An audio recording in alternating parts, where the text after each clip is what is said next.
This week, we dive deep into engagement and building an audience on the New Adventures of Indiana Jim, Episode 9 for September 14th, 2025. Coming to you not exactly live from the cliffs of insanity! It must be Indiana Jim.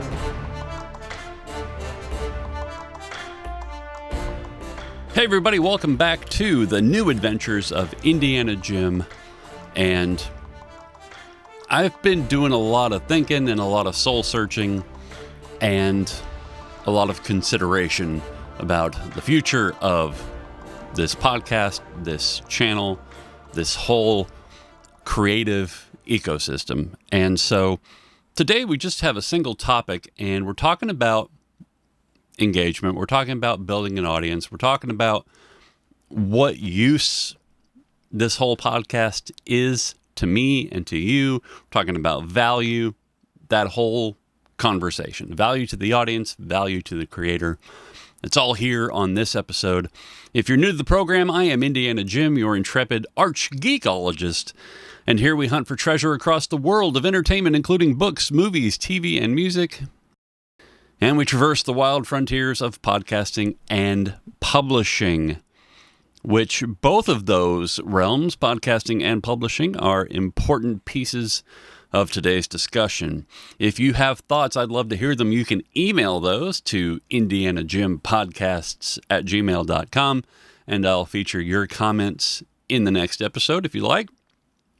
Or if you just have suggestions, content suggestions, ideas, anything you'd like to share, go ahead and send those on. If you're watching on YouTube or listening via Substack, you can simply leave your comments below the video or on the post for this episode. So I've been showing up every week now for 10 weeks. And I made a commitment to be here for my audience week in and week out. And you can go back and listen to some of that.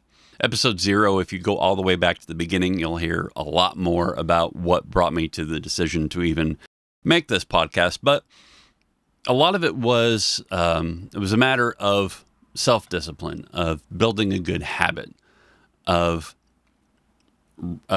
being available to my audience and to the people who have historically followed me, listened to my podcasts and content and whatever.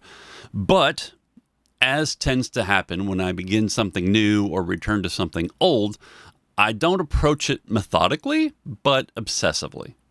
This is why I've been obsessing over the sound of it, testing different microphone positions, gain levels, effects combinations, effect order, types of compressors, types of noise gates, even types of microphone. Or, as it pertains to YouTube, the look of it, the background, the lighting, the camera position, the camera distance, the lens focal length, etc., ad infinitum, ad nauseum. The same thing happened when I returned to playing golf regularly. I started obsessing over my swing, practicing every day, filming it, replaying it, adjusting my grip, my stance, my ball position, my takeaway, my follow-through, my shoulder and hip movement, etc., ad infinitum, ad obsessium. Now, there's a difference between obsession and commitment. And I have written about and spoken about on this podcast the idea of the art of making a decision. And obsession is basically just it's shiny object syndrome. But commitment is knowing what you're doing and why it matters that you do it. And I made a decision to restart this podcast and a commitment to do it consistently. Now, back in episode 2, I asked the question, how can I add more value than I cost? This applies to the audience in the sense that I want to provide more value than the cost of entry, which right now is 0. But on the other side, what is the value in the product to myself? And is that value greater than what it costs me to produce it? Now, there was a period where the entire internet was abuzz with this concept of Web 2.0. We had chat rooms, we had message boards, we had Java and Flash for our static websites, but what was the next step for the World Wide Web? Now, we don't even call it the web anymore. We don't even call it the net anymore like we did in the 90s. But we were looking forward to this idea of Web 2.0. What was the next step for the internet? That next step was social media and the engagement economy. Now, we can debate whether that's been a net gain or a net loss for society, but I digress. Engagement is the currency of today's internet. Clicks, views, likes, comments, everything from X to Facebook to YouTube is measured in this currency. Financial remuneration is based on it, whether it be in paid subscriptions or advertising dollars. In the discussion of value, engagement is the substance of both sides of the coin. Engagement is proof that the audience is receiving value, and that proof is the value to the creator. Speaking of which, if you're receiving value from this podcast or video, please engage with me and let me know. If you're watching on YouTube, please hit that like button. That's the first thing you can do. If you're receiving value, consider subscribing to the channel and you'll receive future content from me. And lastly, I'd love to receive a comment down below telling me what you like most about this podcast. So this engagement economy is why X has become pay to play. It's no longer enough to craft engaging posts with attractive images or video. Pay just $4 a month to be invited to the party. You're not creating product, you are the product. The engagement you create is the value for whatever platform that you're on. Some would argue that YouTube is more democratic. Others might argue that X is just more honest. The cost to create this podcast is the time it takes to create it. That cost is also measured in time spent not writing, which is of more personal value to me. That cost is also measured in time spent not sleeping, as I'm scripting out what I'm going to say until 2 a.m., which is what I did for this one. I know the value of scripting this out will outpace the cost of not scripting this, and consequently, the time spent trying to freestyle it and editing the whole thing when I'm done. When I started my podcasting journey, I did so as part of a smaller, more insular community. There are still people who follow me, who listen to this show, who were a part of that original community. I was podcasting as a part of the ongoing conversation within that community, but that community is now fractured and dispersed, and many have aged out of what was to them a hobby overcome by greater life concerns. Now, as tends to happen when I begin something new or return to something old and I pursue it obsessively, I burn out on it. But I wouldn't say I'm burned out on doing this podcast. I'm burned out on obsessing over my audio. But last week's episode was the first time I was satisfied with the way it sounded, and I have a workflow for that. I'm burned out on obsessing over my visual space, so I've decided to quit fooling with it. Here it is. I'm burned out on editing, so I'm taking the time to script it out, which will reduce the cost of production in terms of time spent and mental anguish sweating the details. Now, why would I continue to bother with this? Well, reliance on traditional publishers to get your books into the hands of the right people is at this point an archaic idea. Their contracts are draconian and incomprehensible. They're grabbing every single right that they can to your work. They pay a pittance while doing almost zero marketing for debut authors, all while purposely obfuscating royalties data or paying late or not paying at all.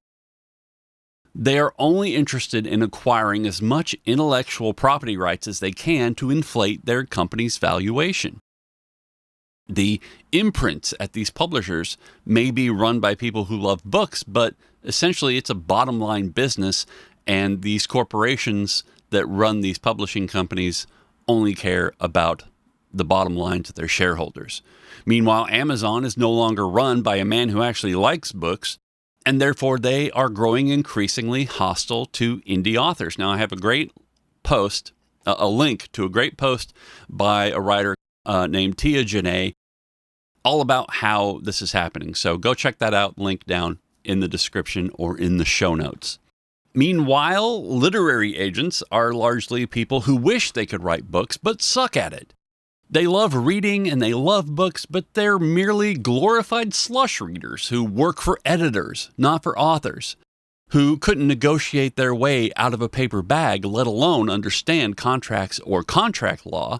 They're not licensed to practice, and they're not regulated. They're nothing more than a barrier to newbie writers who don't know any better, who still live in the publishing myths of the late 20th century and think you need an agent to get published. They're completely unregulated, as I said. Meanwhile, they receive money straight from the publisher in order to take their 15% cut off the top of everything for the life of your copyright. That's your life plus 70 years. Your agent's great-grandchildren will be eating off of your work just because some MFA grad takes editors out to lunch. Ask yourself, why is the author the last one in line in this relationship? And imagine whether or not this might be problematic. However, being in print with a traditional publisher can still be an effective part of an overall marketing strategy as long as you look at it as such. And you have proper legal representation negotiating your contracts who take a flat rate for actual work and actual expertise. However, being available on every other ebook selling platform means being available to all corners of the reading marketplace, which can be especially useful if and when Amazon fails to serve you as the author. Outlets like Ingram Spark and Baker & Taylor enable indie authors to get their print books into bookstores if the author learns to run their writing career as a business. So for me, as a writer who wants to sell books, that necessitates building an audience. And the two most important keys to that are discoverability and connection. Now, bookstore, through a traditional publisher, getting your books into bookstores, like I said, can be a part of your marketing strategy. That can definitely help with shelf discoverability.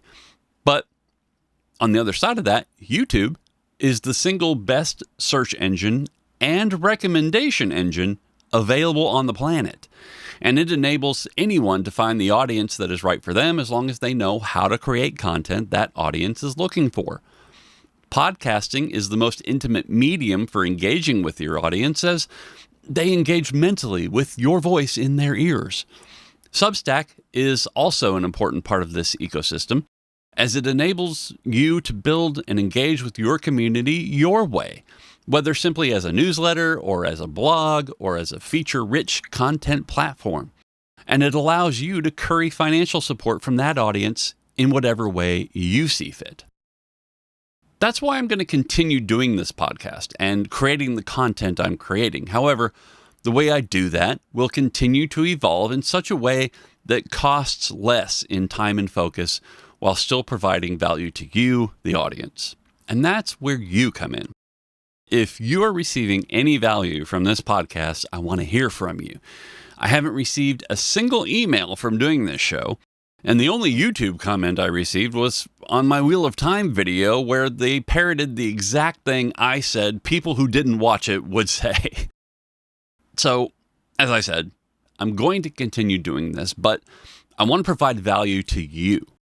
So you need to let me know what value you're getting or what value you'd like to receive. Even advice on content you think readers want from a YouTube channel, because ultimately that's who I'm trying to read, or that's who I'm trying to read. That's who I'm trying to reach. And that's how I'm going to build my audience and my writing career as such. So again, if you're listening to the show via your favorite podcast app and you want to hear more, please make sure to follow the podcast. And if you like what you hear, please leave a rating or review in Spotify, Apple Podcasts, or wherever that option is available. If you're watching on YouTube, please make sure to click the like button and subscribe to the channel, and remember to leave your comments down below. You can check out my books and other creative projects at indianajim.wordpress.com. There you'll find links to wherever you like to purchase your ebook titles.